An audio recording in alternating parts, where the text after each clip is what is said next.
this podcast, the Heidelcast. It's a Heidel minicast. And now, Scott Clark. In today's episode, Regardless versus Irregardless, and maybe more importantly, people do not come in amounts. If the Heidelcast helps you, won't you help us keep it going? Please make the coffer clink by clicking on the PayPal link or by sending a check to Heidelberg Reformation Association, 1637 East Valley Parkway, number 391, Escondido, California, 92027. There are two free things that you can do to help the work of the Heidelberg Reformation Association. The first thing you could do is pray. We need the Lord to bless our efforts, and He does that through prayer. So if you think about it today, would you say a prayer for us and ask the Lord to bless our work? And second, would you tell someone about us? Mention the Heidel blog, or mention the Heidelcast, or maybe even send them a link to one or both of them. The Heidelcast. Americans love, as I've been saying, to add intensifiers to words. They do it to add force to existing words. Irregardless, an adjective and an adverb, is a good example of this tendency. The earliest citation of this word in the Oxford English Dictionary, which is pretty much the definitive work, is from 1912, but it occurs in a reference work of American slang, which implies that it was in use before then.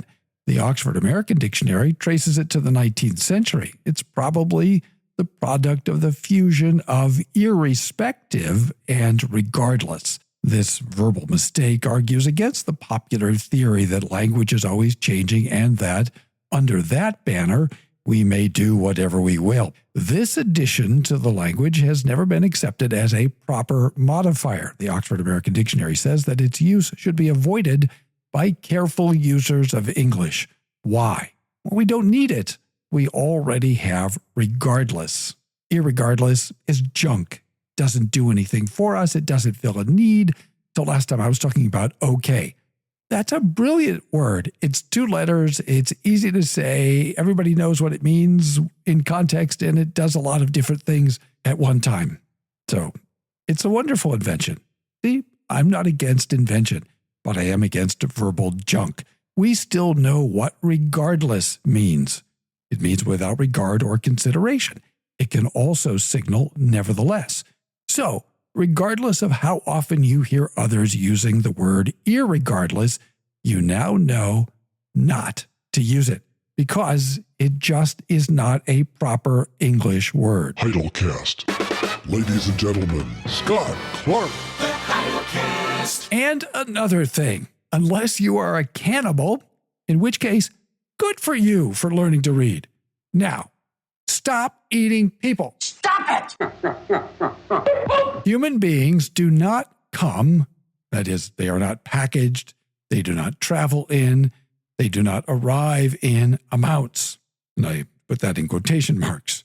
Once more, not long ago, I heard a figure in the popular media say, and I quote, the amount of people, that was the expression that this person used.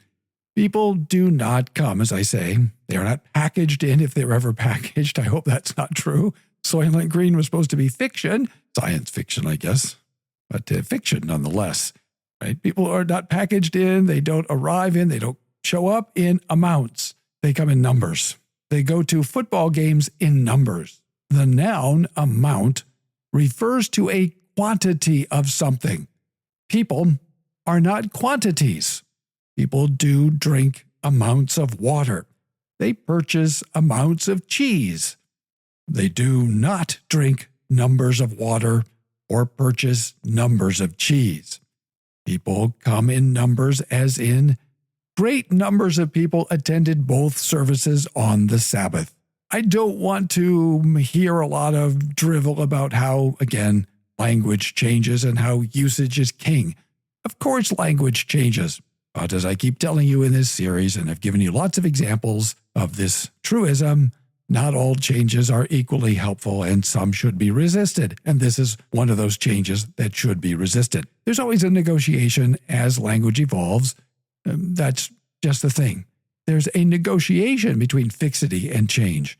Here we have an example of a stupid change because we're losing an important distinction. For language to mean anything, there has to be some reference from language to the way things really are. Reality is not a construct of human speech. It's a construct of divine speech, right? We're humans. We're image bearers. We're not God. God spoke reality into existence, but you and I, as mere creatures, analogs of God, speak analogically, and our language has to recognize the nature of things. So the deconstructionists are completely wrong. And I would encourage you to go find the article in The Critic. As I recall, I think that was the name of the publication. And it was on the May 68 or May 1968 movement and the connection between Jacques Derrida and pederasty in Tunisia. Yes, you heard me. I'm not going to say that again.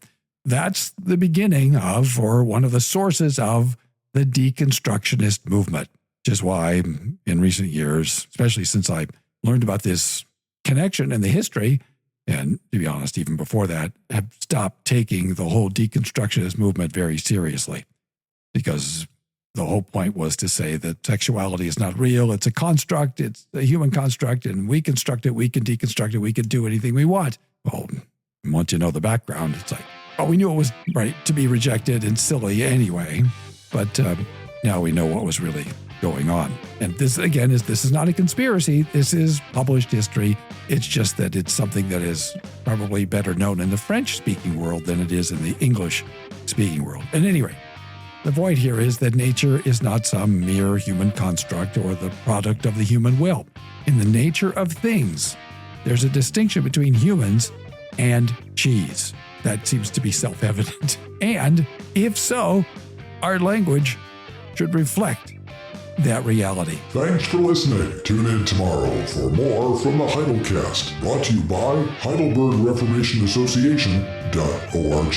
Don't forget, when the coin in the coffer clinks, the cost of bandwidth shrinks. Copyright Heidelberg Reformation Association. All rights reserved. This is a Heidel Media production. To this podcast, the Heidelcast.